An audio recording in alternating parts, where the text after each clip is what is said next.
Señor, te damos muchas gracias por esta oportunidad, este privilegio que nos das de poder estar aquí reunidos. Te pido, Señor, que en esta tarde tú nos dirijas y que podamos, a la luz de tu bendita palabra, Señor, aprender cosas. Abre nuestros ojos para que veamos las maravillas de tu ley. Y gracias te damos porque tú eres nuestro Maestro, que nos guías y nos diriges a la verdad. Queremos en esta tarde aprender de ti, Señor. Quita todo obstáculo, cualquier impedimento, de la índole que sea, y que en esta tarde haya libertad para exponer tu palabra y para aprender de la misma. Gracias por todo, Señor, en el nombre de tu amado Hijo Jesús. Amén y amén. Vamos a estar leyendo en esta tarde una serie de textos, y por eso le he pedido a Vanessa y a otras personas que nos ayuden. Pero vamos a abrir la Biblia primeramente nosotros en esta tarde por una carta que el apóstol Pablo le escribe a Tito. Sabéis que el apóstol Pablo tenía la costumbre de establecer la obra, abrir la iglesia, atenderla un tiempo y después poner al frente de esas obras a obreros que habían trabajado con él, que habían aprendido bajo su ministerio. Vemos cómo dejó en la ciudad de Éfeso a Timoteo, al cual le escribe 2 cartas, pero a este joven pastor llamado Tito, lo deja en la isla de Creta. Y en el capítulo 2 de Tito capítulo 2, versículos 1 y 2, leemos algo muy interesante. Pablo está hablando acerca de las características que tienen que tener los ancianos en las iglesias, también las mujeres mayores, los jóvenes, los que sirven a otras personas. Y en los primeros versículos encontramos algo que me ha llamado mucho la atención y de lo cual quiero hablar en esta tarde. Pero tú habla lo que está de acuerdo con la sana doctrina. Que los ancianos sean sobrios, serios, prudentes, sanos en la fe, en el amor, en la paciencia. Y sigue contando y pidiendo cosas, ¿verdad? La frase que me llamó la atención, y es el tema que queremos hablar esta tarde, es cómo tener una fe sana. Cómo tener una fe sana. Dice la Biblia que el apóstol Pablo le pedía a Timoteo que los ancianos, que el liderazgo de la iglesia, tenían que tener una fe sana. Indagando por distintos textos del Nuevo Testamento, veo que a veces se menciona la fe, pero no siempre desde un punto de vista positivo. Hay como muchos tipos de fe, e incluso también muchos niveles de fe. Y el apóstol Pablo y el Señor a través de sus palabras nos dice que la fe del creyente tiene que ser sana. Hablaremos después cómo se puede tener una fe sana. Y también nos tendremos que preguntar si la fe que yo tengo está sana o está un poco enferma, ¿no? En Lucas 9:54 vamos a leer el primer texto, donde podemos ver a unos discípulos del Señor que lógicamente tenían fe, pero una fe muy extraña. Yo la he llamado una fe distorsionada. Escuchemos Lucas 9:54. Viendo esto, sus discípulos Jacobo y Juan dijeron: Señor, ¿quieres que mandemos descienda fuego del cielo como hizo Elías y los consuma? Unos discípulos del Señor le están proponiendo al Señor: Señor, ¿quieres que oremos para que caiga fuego del cielo y destruya a esta gente que no ha querido recibirnos? Y dice, ¿pero qué estáis diciendo? El Señor no apoya esa petición. El Señor dice, ustedes no saben lo que están proponiendo, ustedes no saben de lo que están hablando. La fe no es para destruir a la gente, la fe es para edificar, para ayudar, para bendecir. Luego, esta gente tenía una fe distorsionada completamente. Y sería muy bueno que nosotros nos preguntáramos de vez en cuando qué tipo de fe tenemos. Porque vemos que estos discípulos tienen una fe muy grande, incluso hasta para proponerle al Señor, orar para que caiga fuego del cielo, como hacía el profeta Elías en varias ocasiones durante su ministerio, pero que no es ni el momento, ni el lugar, ni muchísimo menos la voluntad de Dios que se esté utilizando la fe para semejante barbaridad. Luego aquí vemos, sí, fe, pero una fe distorsionada. Hay un texto en 2 de Timoteo 1:5 que menciona otro tipo de fe y es un texto en el que el apóstol Pablo reconoce que la fe de Timoteo no es como la que él va a mencionar a continuación. 2 de Timoteo 1:5. Trayendo a la memoria la fe no fingida que hay en ti, la cual habitó primero en tu abuela Loida y en tu madre Eunice, y estoy seguro que en ti también. Analizando este texto, encontré que hay más de 43 traducciones diferentes de este término griego que se ha traducido en la versión Reina Valera como fe no fingida. Pero hay otras Biblias que en vez de poner fe no fingida, dicen fe verdadera, sincera, fe sin mezclas, fe sin hipocresía, fe nacida del corazón, fe sin disimulo, sin engaño. Incluso hay una versión alemana que dice fe sin máscara.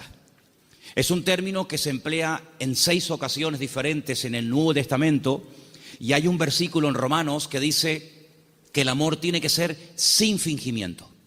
Exactamente igual que la palabra que emplea Pablo a la hora de referirse a la fe. Entonces hay una fe fingida. Parece que tiene, pero a la hora de la verdad eso no se puede considerar una fe auténtica.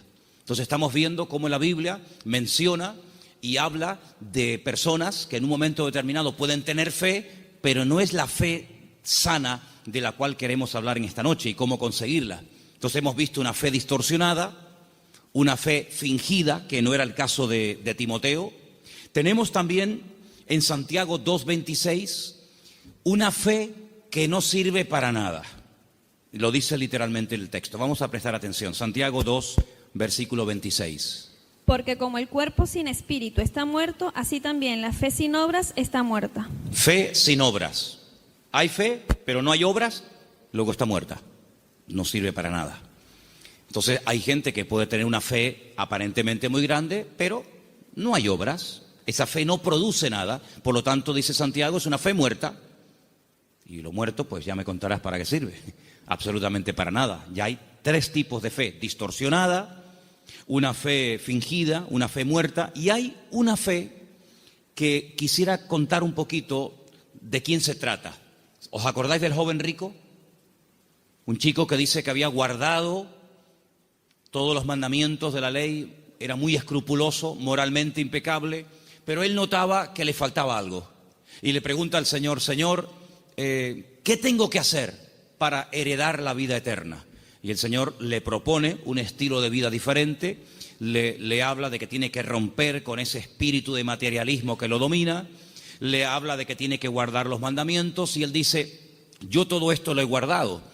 Luego vemos que muchos escribas y fariseos, incluido en el joven rico, eran personas de fe, pero era una fe religiosa, mecánica. Hay que orar, oramos. Hay que leer, leemos. Hay que ayunar, ayunamos. Hay que congregarse, me congrego. Pero el Señor no quiere que actuemos como si fuéramos máquinas, hermanos. Que no seamos como robots, que hacen las cosas pero sin sentimiento, sin pasión, sin ganas, sin deseo. Las hacen, pero no hay vida en lo que hacen. Digamos que es una fe religiosa. Sin embargo, volvemos al texto de Tito capítulo 2, donde el apóstol Pablo dice que los creyentes tienen que tener una fe sana. Quédense con eso, una fe sana, que no está enferma, que no está distorsionada.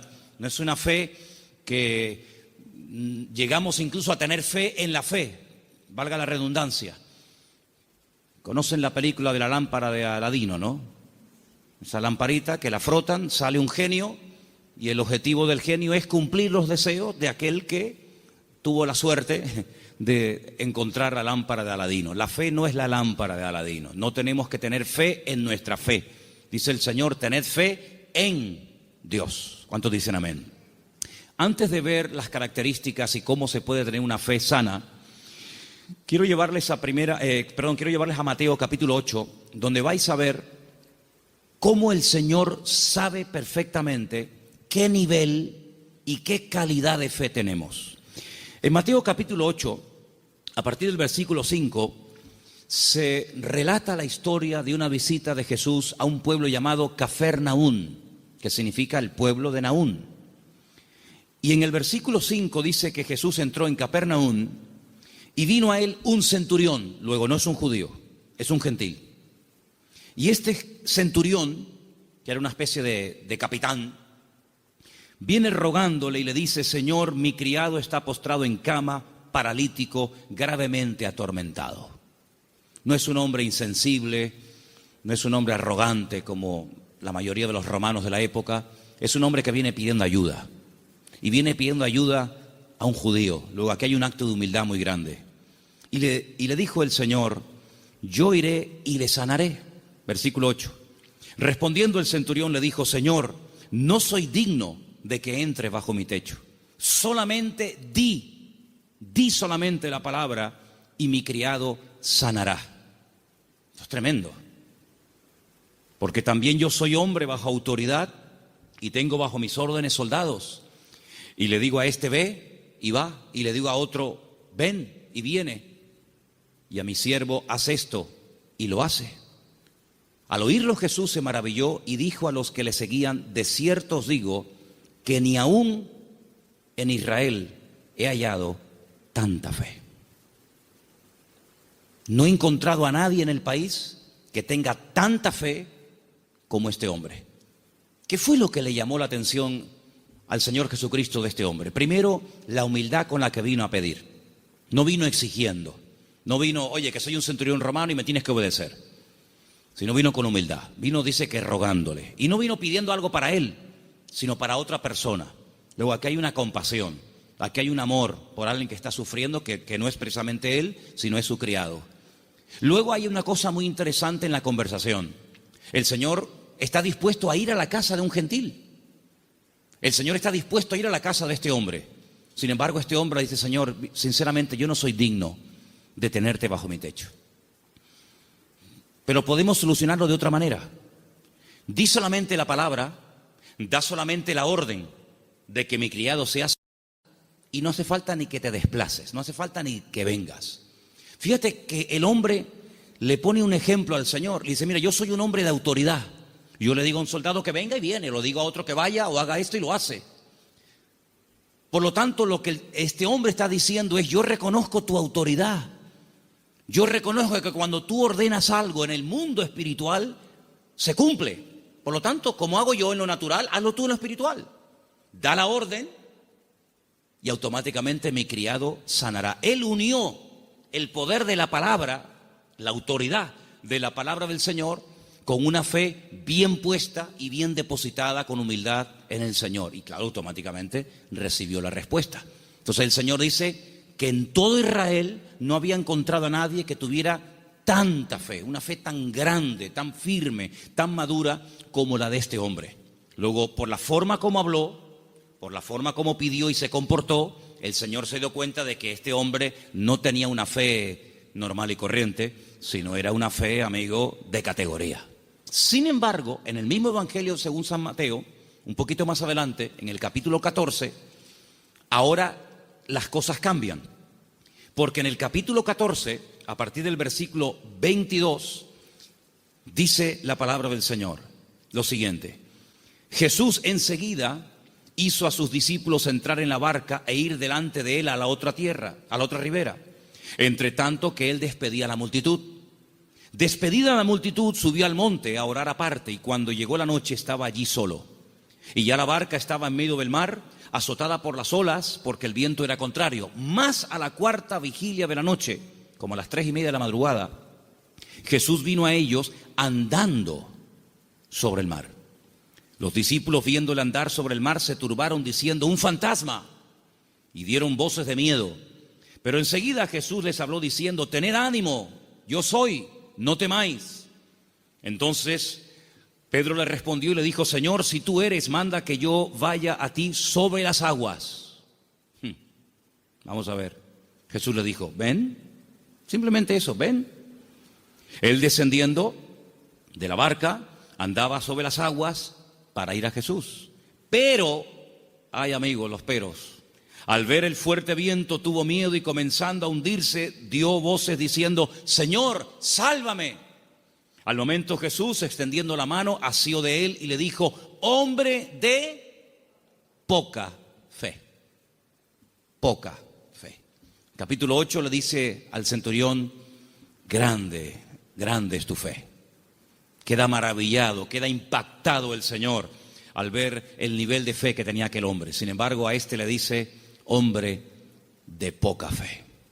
Hay otro pasaje muy interesante en los evangelios, ustedes lo conocen perfectamente, donde Jesús está predicando en una casa. Dice la Biblia que fuera hay unos amigos de un paralítico que no pueden entrar. Conocen la historia, ¿verdad? Dice que se suben al techo, no se desaniman, no dicen, bueno, vengamos otro día, tal vez otro día ya no está. Nada los detiene, nada los frena. Descienden al paralítico, entre ellos, y dice la Biblia literalmente: al ver Jesús la fe de ellos. No habla de la fe del paralítico. Al ver Jesús la fe de ellos, le dijo al paralítico, y todos conocemos el resto de la historia. Luego, tal vez nosotros no podemos ver la fe, ni siquiera la nuestra, pero el Señor sabe perfectamente qué nivel de fe tenemos. La fe que tenemos que tener no es una fe cualquiera. No es esa fe que creemos que es una especie de, como dije antes, de lámpara de Aladino o de llave maestra que todo lo puede y todo lo abre. No, no. Tiene que ser una fe sana. Pero ¿cómo se llega a tener esa fe sana? ¿Cuáles son las características de una fe sana verdaderamente en el Señor? Vamos a ver la primera característica que tiene que tener una fe sana. Primera de Pedro, capítulo 1, del 3 al 9. ¿Lo tienes, Vanessa? Vamos a prestar atención a Primera de Pedro 1, del 3 al 9. Bendito el Dios y Padre de nuestro Señor Jesucristo, que según su grande misericordia nos hizo renacer para una esperanza viva por la resurrección de Jesucristo de los muertos, para una herencia incorruptible, incontaminada e inmarcesible, reservada en los cielos para vosotros, que sois guardados por el poder de Dios mediante la fe para alcanzar la salvación que está preparada para ser manifestada en el tiempo postrero, en lo cual vosotros os alegráis, aunque ahora, por un poco de tiempo, si es necesario, tengáis que ser afligidos en diversas pruebas, para que sometida a prueba vuestra fe, mucho más preciosa que el oro, el cual, aunque perecedero, se prueba con fuego, sea hallada en alabanza, gloria y honra, cuando sea manifestado Jesucristo, a quien amáis sin haberle visto, en quien creyendo, aunque ahora no lo veáis, os alegráis con gozo inefable y glorioso, obteniendo el fin de vuestra fe, que es la salvación de vuestras almas. Amén. ¿Os dais cuenta? La primera característica de una fe sana es que tiene que ser probada. Si no quieres tener una fe probada, jamás sabrás qué tipo de fe tú tienes. Mientras no hay problemas, no se sabe si verdaderamente tú eres una persona madura o inmadura. No se sabe. Es como cuando antiguamente te entregaban la cartilla cuando terminabas de hacer el servicio militar y te ponían comportamiento, bueno, malo, excelente, regular, lo que fuera, disposición a la hora de actuar o en fin, las distintas, digamos, no materias, sino las distintas características que se pretendía o se suponía que había en un soldado. Generalmente, a menos que fuera tiempo de guerra, el apartado del valor se dejaba en blanco, porque no hubo ocasión de mostrar el valor. La obediencia sí, la fidelidad, la puntualidad, digamos la uniformidad, pero el valor era una casilla que se dejaba en blanco. Ahora, si hay una guerra, si te tienes que jugar la vida, si tienes que salir a campo abierto, entonces se sabe si ese soldado tenía o no tenía valor. Con la fe es exactamente igual. Si no hay pruebas, pues sí, tengo fe. Pero amigo, y cuando llegaron las pruebas, ¿cómo reaccionó usted ante el primer problema que le vino después de conocer al Señor? Porque nosotros reaccionamos de una manera antes de conocer al Señor que no puede ser la misma después de conocer al Señor. ¿Cómo, por ejemplo, reaccionó Job? Job no era judío, Job era un gentil, pero tenía tan clara su confianza y su fe en el Señor que después de las pruebas aún estaba mejor que antes de las pruebas. Antes de las pruebas era un hombre rico, la vida le sonrió, tenía hijos, matrimonio que funcionaba perfectamente, aparentemente, tierras, criados, prestigio, casas, un patrimonio increíble, y no había ningún problema. El Señor permitió, porque todo lo permite el Señor, que las cosas comenzaran a ir de diferente manera. Perdió en una semana a todos los hijos, no a uno, a todos, los varones y las hembras. Perdió todos los animales, eso era una tragedia en aquel tiempo. Las cosechas se le pudrieron, la mujer se le volvió en su contra, él cayó enfermo, las casas se le derrumbaron, los amigos, ni te cuento. Si uno dice, bueno, pero ¿dónde está Dios en todo esto? Nunca estuvo Dios más cerca de Job que cuando era probado. Cuando más cerca Dios estuvo de Job y cuanto más cerca Job estuvo del Señor fue en el tiempo de la prueba. En ningún momento se quejó. Argumentó, habló con el Señor, todo lo que tú quieras, pero en ningún momento claudicó y dijo, no merece la pena, no sirve de nada llevar una vida íntegra, llevar una vida de santidad, porque al fin y al cabo, mira, estoy pasando lo peor que los que no creen en ti, Señor. Al final, cuando termina todo aquel ciclo de pruebas tremendas, que no sabemos exactamente cuánto tiempo duró, Él dice cosas tremendas. Él dice, yo de oídas te había oído, pero ahora mis ojos te ven. Ahora es cuando yo verdaderamente he conocido qué tipo de Dios, qué naturaleza es la de mi Dios. Ahora he experimentado la fidelidad de Dios. Ahora he experimentado la sanidad del Señor. Ahora he experimentado el consuelo del Señor. Y por eso, claro, Él dice esa famosa leyenda, esa famosa frase, aunque Dios me mate, lo voy a seguir adorando, porque yo sé que mi Redentor está vivo. Entonces las pruebas no lo destruyeron, al contrario, lo fortalecieron de tal manera que al final Él tiene que orar por los demás y nadie por él, porque solamente venían a cuestionarle, a criticarle, a poner el dedo en la llaga y bueno, a decir todo tipo de barbaridades. Por lo tanto, la fe sana, la fe verdadera, tarde o temprano, ha de ser probada. Y dice la Biblia que la actitud que tenemos que tener ante las pruebas es de gozo. Es encima, ¿sí? Encima. Tener por sumo gozo cuando os halléis en diversas pruebas, sabiendo que la prueba de vuestra fe produce paciencia. Porque una fe, para que sea sana, tiene que tener un ingrediente indispensable y es paciencia. La fe sin paciencia puede convertirse en temeridad. Y tú dices, pero la fe tiene que ir acompañada de paciencia. Hombre, claro, si no se termina convirtiendo en desesperación. No entiendo nada. Oro, pido con fe y no recibo. ¿Pero cómo es esto?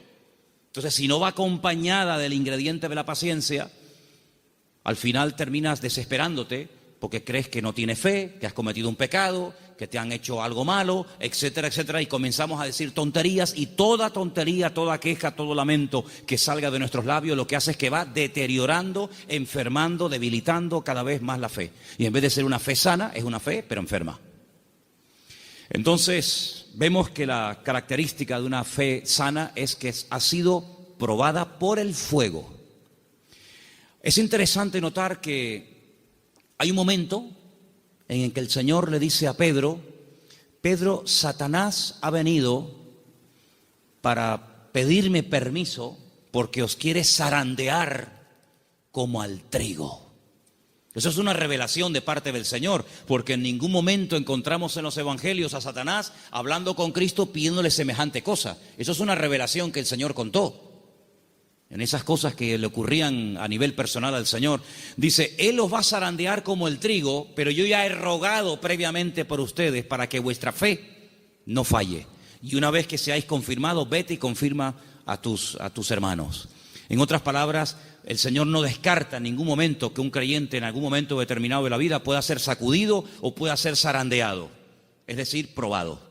Y entonces ahí esa fe se puede demostrar y comprobar si verdaderamente la fe que usted tiene es una fe a prueba de bombas, pues una fe que le dura hasta la primera prueba.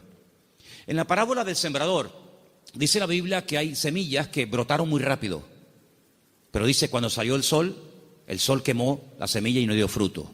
Y cuando están en privado, los discípulos le preguntan al Señor o le piden al Señor que les explique la parábola del sembrador. Y Él les dice, mira, las semillas que caen junto al camino y brota rápido son los que reciben la palabra, al momento la reciben con gozo, pero como no tienen raíces, cuando sale el sol, que son las pruebas y las dificultades de la vida, las pruebas de la vida secan, son de corta duración. Entonces la prueba lo que hace es que fortalece nuestra fe para que nuestra fe pueda estar preparada para la siguiente prueba y así de esa manera tener una fe robusta y madura que ha soportado las pruebas. Es como cuando se construye un puente, se hace una prueba de carga, no se abre al público, decir, bueno, abran, ¿y si se cae? Hay que hacer una prueba de carga, ponen el puente todo lleno de camiones cargados a tope y los dejan ahí un tiempo para que si el puente resista, pues si el puente resiste la prueba, pues entonces se puede abrir el tráfico al público. Exactamente igual, nuestra fe tiene que ser probada y tiene que ser probada donde necesita ser probada. A lo mejor en lo económico, a lo mejor en lo familiar, a lo mejor en lo físico, no sé, pero el Señor sabe dónde tiene que apretar porque todas las pruebas siempre son para nuestro progreso, para nuestro crecimiento y para fortalecer nuestra fe. ¿Cuántos dicen amén? La segunda característica de una fe auténtica, de una fe sana, la encontramos en una carta que Pablo le escribe a los hermanos de Tesalónica. Primera de Tesalonicenses 1, del 2 al 10. Es una lectura un poquitín larga, pero por favor presten atención. ¿La tienes tú, Patricia? Adelante. Damos siempre gracias a Dios por todos vosotros, haciendo memoria de vosotros en nuestras oraciones, acordándonos sin cesar delante del Dios y Padre nuestro de la obra de vuestra fe, del trabajo de vuestro amor y de vuestra constancia en la esperanza en nuestro Señor Jesucristo, porque conocemos, hermanos amados de Dios, vuestra elección. Pues nuestro evangelio no llegó a vosotros en palabras solamente, sino también en poder, en el Espíritu Santo y en plena certidumbre. Como bien sabéis, cuáles fuimos entre vosotros por amor de vosotros, y vosotros vinisteis a ser imitadores de nosotros y del Señor, recibiendo la palabra en medio de gran tribulación con gozo del Espíritu Santo, de tal manera que habéis sido ejemplo a todos los de Macedonia y de Acaya, que han creído, porque partiendo de vosotros ha sido divulgada la palabra del Señor, no solo en Macedonia y Acaya, sino también en todo lugar vuestra fe en Dios se ha extendido, de modo que nosotros no tenemos necesidad de hablar nada, porque ellos mismos cuentan,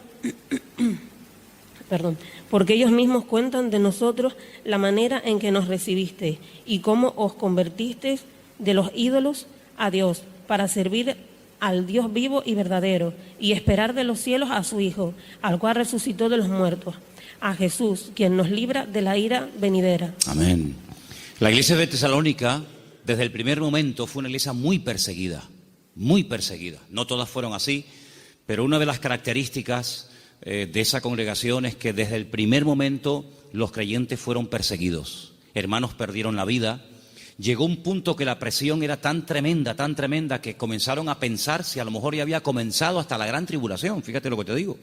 Y por eso Pablo tiene que escribirles varias cartas y alentar y animar a los hermanos y aclararles que todavía ese tiempo no ha comenzado, y les alienta y les anima a decir, hermanos, seguir adelante.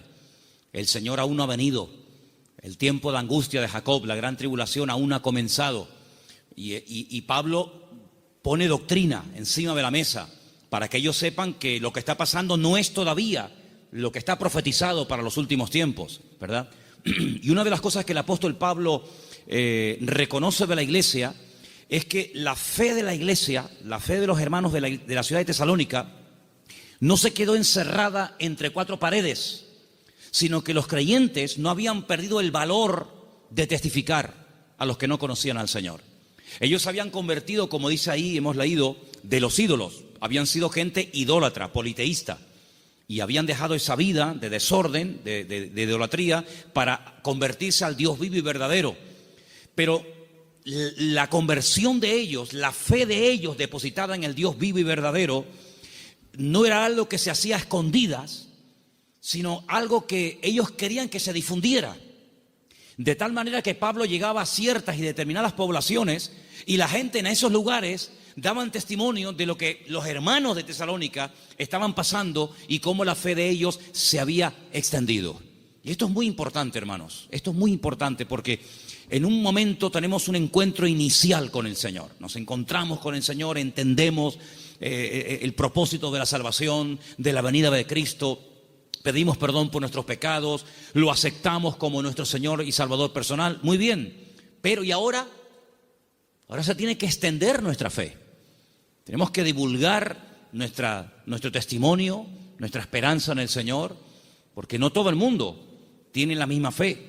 No todo el mundo ha tenido la misma experiencia que tú has tenido, y por eso es muy importante que abramos la boca para que podamos decir a la gente, oye, que hay una esperanza, que hay un remedio, como vimos el domingo, que hay un camino, una verdad y una vida.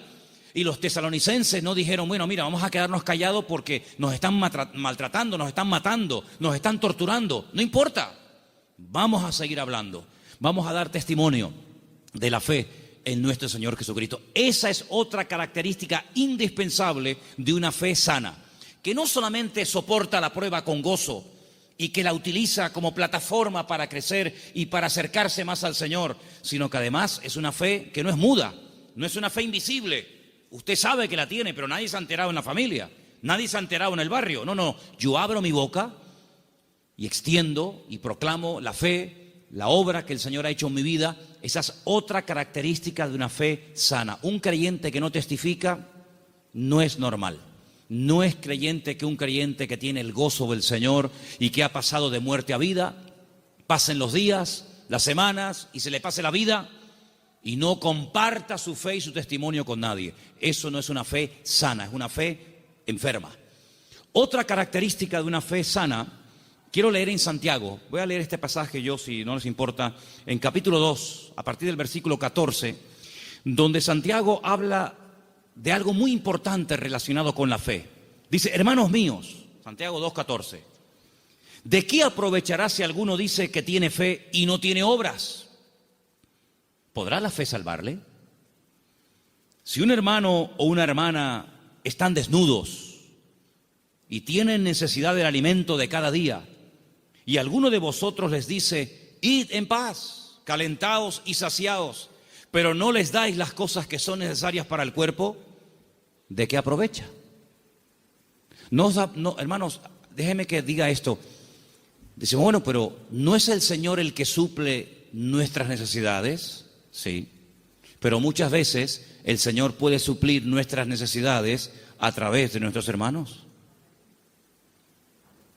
A veces cuando veo a un señor mayor o a alguna persona en un parque, en una plaza, dándole de comer a los pajaritos o a las palomas, a mí siempre me viene a la cabeza el texto que dice, hombres de poca fe, mirad las aves del cielo que ni siembran ni hilan, ¿no las alimenta vuestro Padre Celestial? Y yo digo, fíjate, este hombre sin darse cuenta, o a lo mejor sí, no sé, está siendo un instrumento que hoy el Señor está utilizando. Él cree que le sobraban unas miguitas de pan duro y las trae al parque para entretenerse, pero él no se está dando cuenta de que ese montón de pájaros, el Señor los está alimentando a través del detalle de este hombre. Entonces puede ser que el Señor te puede utilizar a ti en un momento determinado y a través de tu vida, cubrir la necesidad, suplir la necesidad de algún hermano. Entonces dice, así también la fe, si no tiene obras, es muerta en sí misma. Una de las fe que comentamos antes. Versículo 18. Pero alguno dirá, tú tienes fe, yo tengo obras. Muéstrame tu fe sin tus obras y yo te mostraré mi fe por las obras. Tú crees que Dios es uno y bien, haces bien. También los demonios creen y tiemblan. Mas ¿quieres saber esto, hombre vano, que la fe sin obras es muerta? ¿No fue justificado por las obras nuestro padre Abraham cuando ofreció su hijo Isaac sobre el altar? ¿No ves que la fe actuó juntamente con sus obras y que la fe se perfeccionó por las obras? Y se cumplió la escritura que dice, Abraham creyó a Dios y le fue contado por justicia y fue llamado amigo de Dios. Vosotros veis pues que el hombre es justificado por las obras y no solamente por la fe. Asimismo también Rahab la ramera no fue justificada por las obras cuando recibió a los mensajeros y los envió por otro camino, porque como el cuerpo sin espíritu está muerto, así también la fe sin obras está muerta. Luego, una característica de una fe sana, que es lo que nos interesa y estamos hablando esta noche, es que es una fe que produce, una fe que hace obras. No es una fe teórica. No, yo creo pero no hago nada. No, es una fe que hace obras. ¿Cómo se sabía que Abraham tenía fe en el Señor? Bueno, pues yo estaba justamente leyendo hoy ese pasaje y dice la Biblia que este hombre viaja desde el sur de Israel, desde una ciudad llamada Beersheba, recorre todo el desierto del Negev, llega hasta el monte Moria, allí en Jerusalén, y antes de llegar deja a unos criados y le dice, bueno, guárdeme aquí el asno, el burrito, que dice, iremos, adoraremos y volveremos. Y a veces seguimos leyendo el pasaje y nos olvidamos de decir, no, espérate un momento, mira lo que acaba de decir.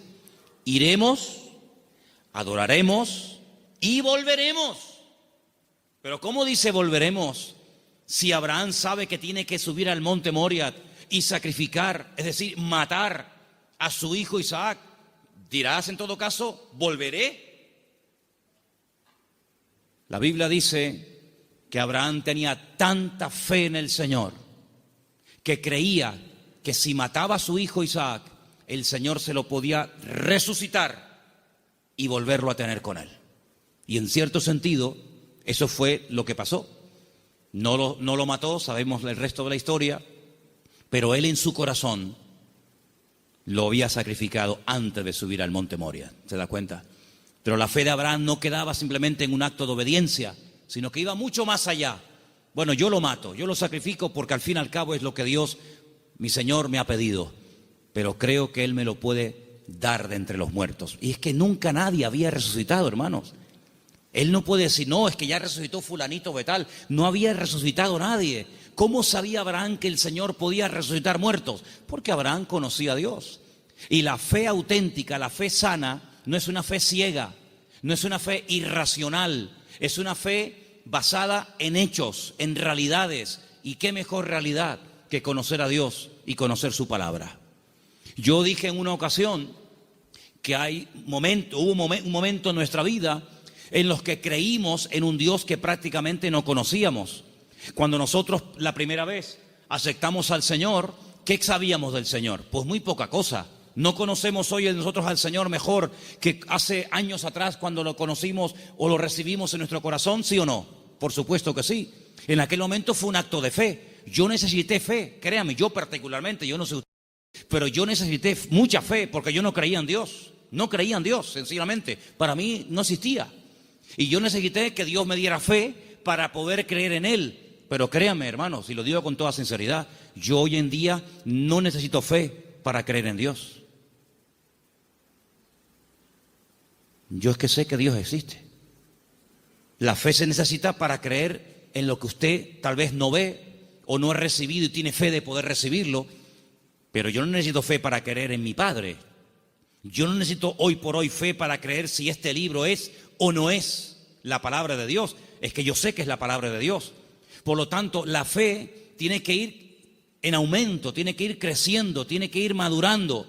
Y por eso, amados hermanos, hay momentos en los que en la vida de ciertos y determinados personajes los milagros tenían que verse muy asiduamente, un poco como para sacudirlos y para provocar la fe en ellos. Pero hay un momento en nuestra vida en los que prácticamente ya no necesitamos tantos milagros cada día, porque el hecho de que el Señor sea mi Señor, ya para mí eso es más que suficiente, y sé que todo lo demás vendrá por añadidura. ¿Cuántos dicen amén?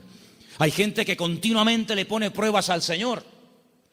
Señor, ¿será tu voluntad esto? Señor, ¿será tu voluntad lo otro? Señor, voy por aquí, Señor, voy por allá. Bueno, pues si constantemente le tienes que estar poniendo pruebas a tu Dios, es porque no lo conoces mucho. Porque si tú sabes que a tu marido no le gustan las lentejas, no sé si hay alguno, perdón si alguien se sienta aludido, pero si tú sabes que a tu marido no le gustan las lentejas, no dices, se las voy a poner a ver si le gustan o no le gustan. Ya te ha dicho de todas las formas que no le pongas lentejas que no le gustan. Por lo tanto, como ya lo sé, no se las pongo.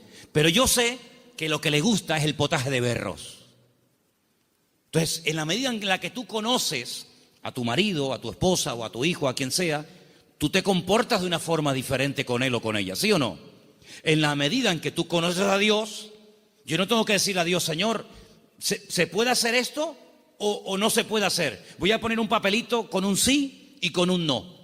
Soplo y el que se quede en la mesa, no hace falta jugar a eso, porque yo ya conozco a mi Dios y yo sé lo que le gusta y lo que no le gusta.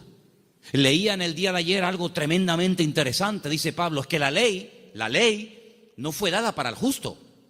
La ley fue dada para el homicida. La ley fue dada para el que no conocía a Dios y tienes que decirle todo, le tienes que contar todo. Pero José nunca leyó la Biblia. Y José era capaz de decir, eso no lo puedo hacer, porque si yo hago eso, yo peco contra mi Dios. ¿Os acordáis? Cuando es tentado con la mujer de Potifar, él podía haber dicho, bueno, ¿dónde está escrito que esto es pecado? No estaba escrito.